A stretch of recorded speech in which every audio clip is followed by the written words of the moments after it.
Hello mga bata! Ako si Teacher Kat. Ngayong araw, ang aaralin natin ay zigzag at curved lines. Ito ang zigzag line. Ito naman ang mga halimbawa ng bagay na mayroong zigzag line. Gunting, hagdanan, tambol, kidlat,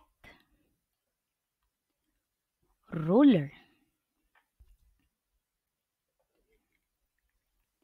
Magbigay ng isang bagay na mayroong zigzag line.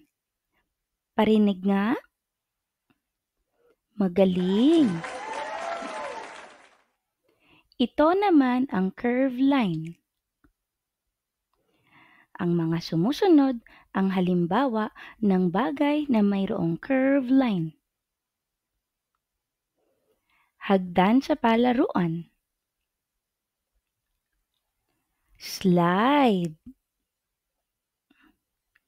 Daanan. Bahaghari. Ribbon. Magbigay ng isang bagay na mayroong curved line.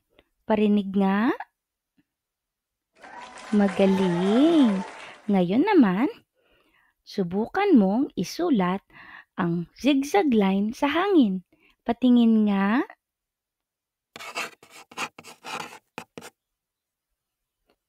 Ngayon naman, subukang isulat ang curved line sa hangin.